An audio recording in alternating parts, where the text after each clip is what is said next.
പട്ടികജാതി വിഭാഗത്തിൽപ്പെട്ട തന്നെ വളരെ കഴിവുറ്റ MLA-മാരുണ്ടല്ലോ, പാർട്ടിക്ക് ഉണ്ട്, കരുത്തായിട്ടുണ്ട്. അവരെയാണ് സത്യത്തിൽ പ്രൊമോട്ട് ചെയ്തുകൊണ്ട് പോളിറ്റ് ബ്യൂറോയിലേക്കും അതുപോലെ തന്നെ അധികാര കേന്ദ്രങ്ങളിലേക്കും ഒക്കെ കൊണ്ടുവരേണ്ടത്. അതാണ് കമ്മ്യൂണിസ്റ്റ് പാർട്ടിക്കാണ് ആ വിഭാഗങ്ങളുടെ ഏറ്റവും അധികം പിന്തുണ. അപ്പൊ ഇവിടെ നമ്മൾ കണ്ടത് സച്ചിൻ ദേവിന്റെ പിടിപ്പുകേടാണ്. മേയർ ഒരു നിയമവിരുദ്ധത കാണിച്ചുവെങ്കിൽ തീർച്ചയായിട്ടും അത് തടയാനുള്ള ബാധ്യത MLA എന്നുള്ള നിലയിൽ അദ്ദേഹത്തിനുണ്ടായിരുന്നു. അല്ലാതെ അദ്ദേഹത്തിന് ഭർത്താവ് എന്നുള്ള നിലയിൽ മാത്രമല്ല, ഉത്തരവാദിത്വം ഉള്ള ഒരു MLA എന്നുള്ള നിലയിൽ അതവിടെ തടയേണ്ടതാണ്. ശ്രീ രാജേന്ദ്രൻ, കേരളത്തിൽ വീണ്ടും താമര വിരിഞ്ഞിരിക്കുകയാണ്. കേന്ദ്രത്തിൽ ആര് പ്രധാനമന്ത്രിയാവുന്നു വരും മണിക്കൂറിൽ നമുക്ക് തിരിച്ചറിയാം. എന്റെ ചോദ്യം മറ്റൊരു തരത്തിലേക്കാണ്. ആലത്തൂരിൽ രാധാകൃഷ്ണൻ ജയിച്ചിരിക്കുകയാണ്. ദേവസ്വം മന്ത്രിസ്ഥാനത്ത് നിന്നൊരു MLA കൂടിയ രാധാകൃഷ്ണൻ. അവിടെ ഒരു റീ ഇലക്ഷൻ വരണുണ്ട്. അത് ആര് ജയിക്കുന്ന ആർക്കും അറിയില്ല. പക്ഷേ ഈ ദേവസ്വം മന്ത്രിസ്ഥാനത്തേക്ക് സച്ചിൻ ദേവിന് പരിഗണിക്കുന്ന ഒരു വാർത്ത പുറത്തു വരണുണ്ട്. തീർച്ചയായിട്ടും അത് സച്ചിൻ ദേവ് രാധാകൃഷ്ണൻ പട്ടിക വകുപ്പ് വിഭാഗത്തിൽപ്പെട്ട സംവരണം വിഭാഗത്തിൽപ്പെട്ട മന്ത്രിയായിരുന്നു. ആ മന്ത്രിക്ക് തന്നെ ദേവസ്വം സ്ഥാനം കൊടുത്തു. അതാണ് പതിവ്. അത് തന്നെയായിരിക്കും തുടരാൻ സാധ്യതയുള്ള അത് സച്ചിൻ ദേവ് ആണെന്ന് പറയുന്നു. അദ്ദേഹം ഇതേ വിഭാഗത്തിൽപ്പെട്ട ആൾ തന്നെയാണ്. അത് വരുന്നതിൽ കുഴപ്പമൊന്നുമില്ല. പക്ഷേ ഇപ്പോഴത്തെ സ്ഥിതി അനുസരിച്ച് ഒരു KSRTC ബസ്സിൽ അനധികൃതമായി കടന്ന് അദ്ദേഹം യാത്രക്കാരെ ഇറക്കി വിട്ടു എന്നുള്ളൊരു പരാതിയുണ്ട്. അപ്പോ ഒരു അഹങ്കാരത്തോടു കൂടി ഒരു മേയർ പെരുമാറിയപ്പോൾ ഈ സച്ചിൻ ദേവിന് അത് തടയാൻ കഴിഞ്ഞിട്ടില്ല. അപ്പൊ അദ്ദേഹത്തിന്റെ അവിടുത്തെ ആ ഒരു അഡ്മിനിസ്ട്രേഷൻ എങ്ങനെയായിരുന്നു? അപ്പൊ ഇനി ദേവസ്വം ബോർഡ് പോലെ വളരെ സങ്കീർണമായിട്ടുള്ള ശബരിമലയൊക്കെ ഉൾപ്പെടുന്ന, അത് എല്ലാ ദിവസങ്ങളും ഉൾപ്പെടും, ഗുരുവായൂർ ഇതുപോലെ സങ്കീർണമായിട്ടുള്ള വിഷയങ്ങൾ. ഒരു തവണ CPM-ന്റെ സീറ്റുകൾ ഒന്നിലേക്ക് ആലപ്പുഴ മാത്രമാക്കി പാർലമെന്റ് തെരഞ്ഞെടുപ്പിൽ ചുരുക്കിയ ആ സ്ഥിതി തന്നെ ഏതാണ്ട് ഇപ്പോഴും തുടരുന്നുണ്ട്. ആ ഒരു സംഭവത്തിന് സാക്ഷ്യം വഹിക്കുകയാണ് ശബരിമല. വളരെ ഡെലിക്കേറ്റ് ആയിട്ട് കൈകാര്യം ചെയ്യേണ്ട, പക്വതയോടെ കൈകാര്യം ചെയ്യേണ്ട ഒരു വകുപ്പാണ്. അപ്പൊ ഇവിടെ നമ്മൾ കണ്ടത് സച്ചിൻ ദേവിന്റെ പിടിപ്പുകേടാണ്. മേയർ ഒരു നിയമവിരുദ്ധത കാണിച്ചുവെങ്കിൽ തീർച്ചയായിട്ടും അത് തടയാനുള്ള ബാധ്യത MLA എന്നുള്ള നിലയിൽ അദ്ദേഹത്തിനുണ്ടായിരുന്നു. അല്ലാതെ അദ്ദേഹത്തിന് ഭർത്താവ് എന്നുള്ള നിലയിൽ മാത്രമല്ല, ഉത്തരവാദിത്വം ഉള്ള ഒരു MLA എന്നുള്ള നിലയിൽ അതവിടെ തടയേണ്ടതാണ്. ഇതുപോലെയുള്ള കാര്യങ്ങളൊക്കെ തടയുക. ഭരണം എന്ന് പറയുന്നത് അതാണ്.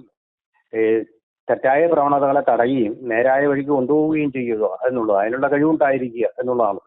അങ്ങനെ ഒരു മന്ത്രിയാണ് നമ്മൾ കേരളം പ്രതീക്ഷിക്കുന്നത്. ദേവസ്വം ബോർഡ് എന്ന് പറഞ്ഞാൽ അത്ര നിസ്സാര വകുപ്പൊന്നുമല്ല. ഏറ്റവും അധികം വരുമാനം കൈയാളുന്ന ഒരു വകുപ്പാണത്. ശബരിമലയുടെയൊക്കെ വരുമാനം എത്ര കോടികളാണ്, ഗുരുവായൂരിന്റെ വരുമാനം എത്ര കോടികളാണ് എന്നുള്ളത് അറിയാം. അപ്പൊ അങ്ങനെയുള്ള കാര്യങ്ങളൊക്കെ നിയന്ത്രിക്കാൻ വളരെ സെൻസിറ്റീവ് ആയിട്ടുള്ള ഒരു വിഷയം കൂടി ഉൾപ്പെട്ട ഒരു വകുപ്പാണത്. വളരെ കാര്യക്ഷമമായിട്ട് കൈകാര്യം ചെയ്യേണ്ട ഒരു വകുപ്പാണ്. അപ്പൊ അവിടെ ഇപ്പോൾ ഒരു നിസ്സാര കാര്യത്തിന് പോലും അത് വിഷയം പരിഹരിക്കുന്നതിന് വരെ അത് സങ്കീർണമാക്കിക്കൊണ്ട്, ഒരു പ്രസ്റ്റീജ് ഇഷ്യൂ ആക്കിക്കൊണ്ട്, ഒരു അഭിമാന പ്രശ്നമാക്കിക്കൊണ്ട്, ഒരു ദുരഭിമാന പ്രശ്നമാക്കിക്കൊണ്ട് അനന്തമായിട്ട് നീട്ടിക്കൊണ്ടുപോകുന്ന, കേരളത്തിന്റെ മുഴുവൻ ശ്രദ്ധയായിട്ട് ഒരു ലോക്കലായിട്ട് പ്രാദേശികമായിട്ട് തീർക്കാവുന്ന ഒരു വിഷയം കേരളത്തിന്റെ മുഴുവൻ ശ്രദ്ധയിലേക്ക് കൊണ്ടുവന്ന് ആവശ്യമില്ലാതെ ഊർജവും അതുപോലെ തന്നെ സമയവും പാഴാക്കുന്ന ഒരു ചർച്ചയിലേക്ക്, നീണ്ട ചർച്ചകളിലേക്കും ഒക്കെ നയിച്ച, അതും കൂടി ഒരു പക്ഷേ ഇടതുമുന്നണിയുടെ ഈ തകർച്ചയ്ക്ക്, ലോക്സഭാ തെരഞ്ഞെടുപ്പിലെ തകർച്ചയ്ക്ക് ഇടയാക്കിയിട്ടുണ്ടെന്ന് വേണം കരുതാൻ. പന്ന്യൻ രവീന്ദ്രനെ പോലൊരു നല്ല കമ്മ്യൂണിസ്റ്റുകാരനാകെ തോറ്റതിന്റെ ഉത്തരവാദിത്വം കൂടി LDF-ന് തീർച്ചയായിട്ടും CPM-ന് തീർച്ചയായിട്ടും ഉണ്ട്. തിരുവനന്തപുരത്തിട്ട് തോൽപ്പിക്കുക എന്ന് പറയുന്നു. അങ്ങനെയുള്ള സംഭവങ്ങളിലേക്ക് കൂടി നയിച്ച കുറെ വോട്ടുകളെങ്കിലും നഷ്ടപ്പെടുത്തിയ സംഭവം കൂടിയാണ്. അപ്പൊ ആ MLA-യെ തന്നെ ഈ ദേവസ്വം ബോർഡിന്റെ മന്ത്രിയായിട്ട് വയ്ക്കുക എന്ന് പറയുമ്പോൾ ഒരു പ്രൊമോഷൻ കിട്ടുകയാണല്ലോ. MLA-യിൽ നിന്ന് മന്ത്രിയാവുക എന്ന് പറഞ്ഞാൽ പ്രൊമോഷൻ കിട്ടല.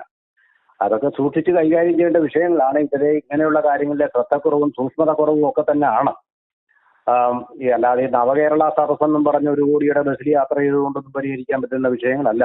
സൂക്ഷ്മതയോടും ശ്രദ്ധയോടും കൈകാര്യം ചെയ്യേണ്ട സെൻസിറ്റീവ് വിഷയങ്ങൾ മുഖ്യമന്ത്രി ഉൾപ്പെടെയുള്ള ആൾക്കാർ അത് അങ്ങനെ തന്നെ കൈകാര്യം ചെയ്യേണ്ടതുണ്ട്. അപ്പൊ ഇദ്ദേഹത്തിനൊരു മന്ത്രി പദവി കൊടുക്കുക പാർട്ടിക്ക് നല്ലതായിരിക്കും, ശരിയായിരിക്കാം. പക്ഷേ കേരളത്തെ സംബന്ധിച്ചിടത്തോളം അത് വലിയൊരു ദുരന്തമായി തീരാൻ സാധ്യതയുണ്ട്. അപ്പൊ വേറെ കഴിവുറ്റ മന്ത്രിമാര് MLA-മാരുണ്ട്. CPM-ന് അതിന് ക്ഷാമമൊന്നുമില്ല. അപ്പൊ അതുകൊണ്ട് അവിടെ ഉചിതമായിട്ടുള്ള അതിന് പറ്റിയ ആളുകൾക്ക് തന്നെ ഇത് കൊടുത്തു കഴിഞ്ഞില്ലെങ്കിൽ പിടിപ്പുകേട് കൊണ്ട് ഈ വകുപ്പിന്റെ നില എന്തായി തീരുമെന്നുള്ളത് നമ്മൾ കണ്ടറിയേണ്ടതായിട്ടുണ്ട്. പട്ടികജാതി വിഭാഗത്തിൽപ്പെട്ട തന്നെ വളരെ കഴിവുറ്റ MLA-മാരുണ്ടല്ലോ, പാർട്ടിക്ക് ഉണ്ട്, കരുത്തായിട്ടുണ്ട്. അവരെയാണ് സത്യത്തിൽ പ്രൊമോട്ട് ചെയ്തുകൊണ്ട് പോളിറ്റ് ബ്യൂറോയിലേക്കും അതുപോലെ തന്നെ അധികാര കേന്ദ്രങ്ങളിലേക്കും ഒക്കെ കൊണ്ടുവരേണ്ടത്. അതാണ് കമ്മ്യൂണിസ്റ്റ് പാർട്ടിക്കാണ് ആ വിഭാഗങ്ങളുടെ ഏറ്റവും അധികം പിന്തുണ. ഏതാണ്ട് 75% അങ്ങനെയുള്ള ആൾക്കാർ, അല്ലെങ്കിൽ കൃത്യമായി പറഞ്ഞാൽ 50% മുകളിൽ അങ്ങനെയുള്ള ആൾക്കാരുടെ ഒരു മാസ് ബേസ് ആണ് CPM പ്രത്യേകിച്ചുള്ളത്. അപ്പോൾ പഴയ തൊഴിലാളി വർഗം, ടോയിലിംഗ് മാസസ് എന്ന് പറയുന്ന ആൾക്കാർ. അപ്പോൾ അവരിൽ നിന്ന് വേറൊരാളിനെ സെലക്ട് ചെയ്യേണ്ട ബാധ്യതയുണ്ട്. അല്ലാതെ സച്ചിൻ ദേവിനാണ് ഇതെന്നുള്ളത് ഇപ്പോൾ ഒരു ഒക്കെ കിംവദന്തിയാണ്. അതപ്പോൾ ഒരു യാഥാർത്ഥ്യമാവാതിരിക്കട്ടെ.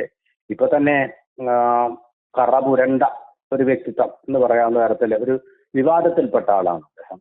ആ വിവാദം ഒതുക്കി തീർക്കുകയോ അല്ലെങ്കിൽ പരിഹരിക്കുകയോ അതിനൊരു നല്ല അനുരഞ്ജനം ഉണ്ടാക്കുകയോ ചെയ്യാൻ അദ്ദേഹത്തിന് കഴിഞ്ഞില്ല.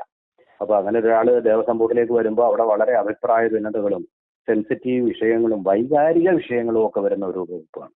അപ്പൊ അവിടെ ഈ പ്രശ്നം സങ്കീർണമാക്കുകയേ ഉള്ളൂ. സച്ചിൻ ദേവിനെ പോലുള്ള, ശരിയാണ്, ദേവസ്വം ബോർഡുണ്ട്, ദേവസ്വം ബോർഡിന് ചെയർമാൻ വേറെയുണ്ട്. പക്ഷെ അതിനൊക്കെ ഒരു നേതൃത്വവും വഴികാട്ടിയും മാർഗദർശിയും ആകേണ്ട രാധാകൃഷ്ണൻ അത് കഴിഞ്ഞിരുന്നു. രാധാകൃഷ്ണൻ അദ്ദേഹം ഒരു വിശ്വാസി അല്ലെങ്കിൽ അത് സമർത്ഥമായി കഴിഞ്ഞു. മുമ്പ് സുധാകരനും അത് രാജേന്ദ്രൻ. അതുപോലെ ഇനി വരും ദിവസങ്ങളിൽ സച്ചിൻ ദേവാണോ മന്ത്രിയാവണോ അതോ മറ്റ് ആരെങ്കിലും മന്ത്രിസ്ഥാനത്തേക്ക് വരുമെന്ന് കണ്ടറിയാം. നന്ദി ശ്രീ രാജേന്ദ്രൻ.